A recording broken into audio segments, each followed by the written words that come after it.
Well, we were just talking about the environment, and we're likely to hear plenty more about it in the next couple of weeks because Extinction Rebellion, the movement campaigning to raise awareness of climate and ecological decline, are planning 2 weeks of direct action in London and other cities around the world. And joining us now are Savannah Lovelock and Sarah Lunnon, both Extinction Rebellion activists. Thank you for being on the show.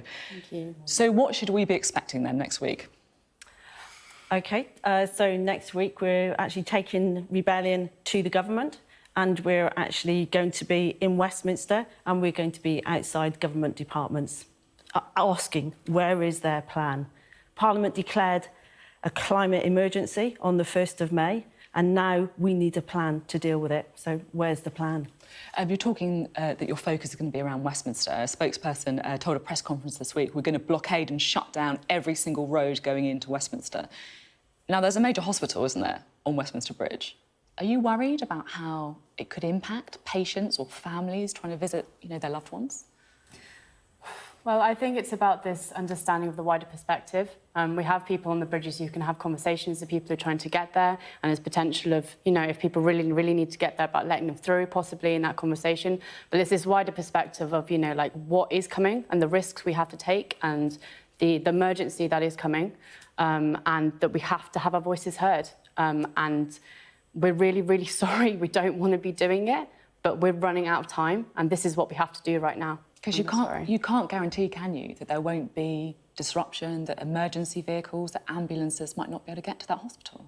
OK, so there absolutely is going to be disruption. There's disruption coming whether we take to the streets or not. You could just look at the rain that happened this morning. It's huge disruption across the roads. But I'm talking about specifics. Yeah, there will be disruption. On this hospital. In terms of blue lights, ambulances with blue lights can guarantee people will get out of the way for ambulances with blue lights. And also discussions with the police. They know what we're doing, and so alternative routes can be put in place. But if an ambulance with blue lights turns up at any roadblock, with Extinction Rebellion activists there, we will get out of their way. There is absolutely no doubt about that. What about families as well? Because we have had cases, haven't we? I remember back in July, someone saying that he missed being at his father's bedside when he died in Bristol. Yeah, and that's really, really unfortunate, and it's totally heartbreaking. And when you think about it, makes you feel absolutely dreadful. So there is no way that we want to be doing this. We've been forced into this position by the lack of action from governments for the last 30 years.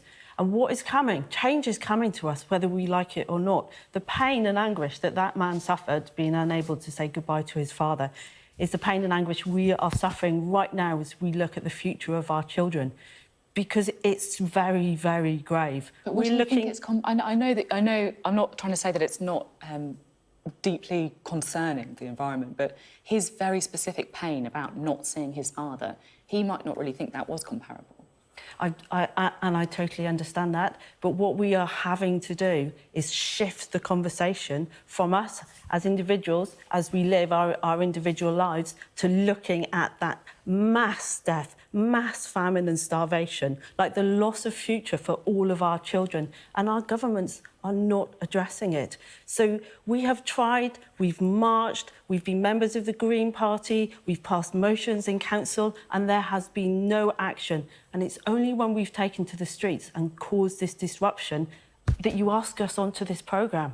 You ask us to come and speak, And so I do not want to be doing this. I do not want to be upsetting people's lives, but life on Earth is dying. Our children's future is disappearing in front of our faces, in front of our, our very eyes. So unless we disrupt, nothing happens. And this disruption is caused by the people about them not taking action. So if you want to ask these type of questions, you need to ask them. What would be a victory then? What would be something that you could say is a victory, you're going to call off the disruption, that's enough? A victory would be the leader of the government, the opposition parties coming together and accepting to go through Parliament a bill based on our 3 demands, that they will tell the truth about the emergency we are facing, life on Earth is dying, that they will aim for the most extreme carbon reduction target possible, 0 carbon by 2025, and then to enable it to happen, to give legitimacy to those asked, we have a citizens' assembly, we upgrade our democracy. We've seen it failing with Brexit. We upgrade our democracy so that those plans can pass, and we have a citizens' assembly to do it. Because if we don't do that, we don't have a future. It's that simple. It's so grave. billions of people are going to die. I can't believe I'm saying this. You know, look, I look around me at all this electricity. I came in an electric car. I went through London, and yet we are facing a catastrophe, and we need to act. I mean, it's interesting when you're talking there about one of the things being this very, very ambitious target to bring down those emissions. I mean, we're going to need some pretty radical policies, aren't we, if we're going to get there? And it's going to be personal sacrifices as well, isn't it? I mean, is it acceptable? I was trying to talk a little bit to Sian Berry about some of these things. You know, do we need to think about whether we're eating meat? Do we need to think about a complete ban on cars? Do we need to think about fast fashion? What are the radical things that you think we need to change now? Well, I think it's an understanding of, like, what we personally take. In terms of the meat ban and stuff like that, we need to eat locally. If we can't eat meat, then we have to eat locally. We have to eat within our means. And it's understanding that we are continuously taking more resources than we can. So there needs to be more of an education about what we need to take. And then this is what a kind of thing like a Citizens' Assembly can look at in terms of what legislation needs to be put down, because it's so obvious that our government can absolutely not do this. They've had 30 years to do this, and there's still nothing. So this is why we need a Citizens' Assembly to come up with these legislations and this sort of stuff. I mean, is there anything that you have wrestled with personally? I mean, I know that we could all do more in our lives, couldn't we? But, you know, have you got like, you know, primer addiction, or like, is it hard to kind of give up that flight to, you know, America or to Europe? What are the difficult things?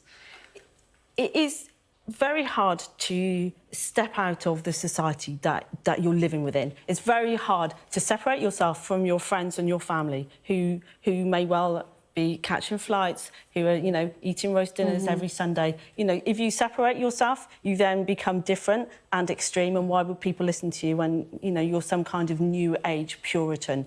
And so that's a huge struggle. When you educate yourself about the climate, you do tend to separate yourself from your friends and your family. So do you stop, for example? I don't Absolutely fly. not. Yeah. No. Yeah. You know, but it's not based on what you have to do as an individual. We are going to have to change, but we need to change our system. We can't do it through individual choice. And you asked what kind of extreme action is needed. We do have a historical precedence on this. We mobilised for war in 1939. We made huge changes across our society. But we did it, and we brought people together. And is that what you think we need, then? That kind of blitz? Absolutely, 100%. It's as serious as that? Yeah. It is as serious as that. You know, I'm just turned 20. I've had to defer from university. I work with young people because I'm from XR Youth. And, you know, I'm in rooms with these 14-year-olds, you know, who are in tears because of this. They are in a world, right, they're in a city, and they're constantly surrounded by the fact of those people who will not even understand the role they are playing in the fact that these kids' futures are being ripped away. You know, they are being told that they're going to die, and people are saying, no, it's fine. You know, do your recycling. You know, it'll be fine. It's just absolute... It's really bad. I just want to end, because I put out on Twitter that I was going to be talking to you, and I got, I have to say, a pretty overwhelming response to questions that I should ask. I think there were more than 400 replies. I just want to show you a bit of a flavour of what some of those questions were. If they believe the world will end in 12 years, how come they have pensions? Actually, I don't. Do they? don't. There you go. On to that one.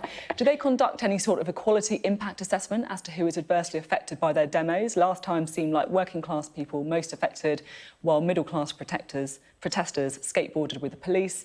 And then just finally, how does stopping people getting to work or hospital appointments help the environment? Are you worried that by this disruptive action, you might be harming the cause by turning people against you? So we spent, in the environmental movement, we've spent 30 years behaving ourselves and using the systems there to request our government to change, and nothing has happened. In fact, what has happened is that our CO2 emissions have increased, and they're getting faster and faster. Right, no human has ever lived in the planet we now live in at 415 parts per million. That was 3 million years ago. We were not alive then. We're walking out into an unknown future. And what has worked is the environment is now the third most important issue of public concern, and that is because we took to the streets and we demonstrated and we caused mass disruption.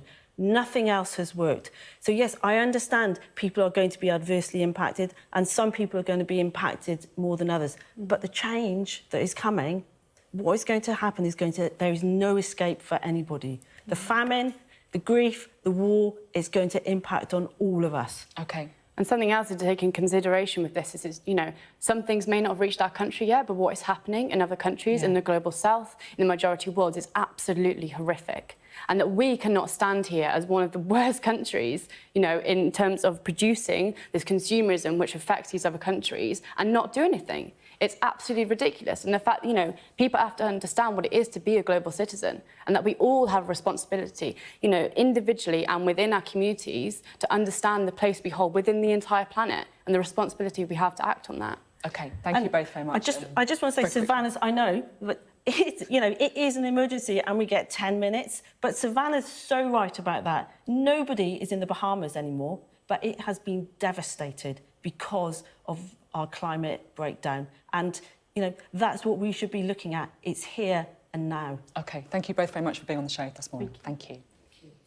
Well, that is it for this week. Thank you very much for watching.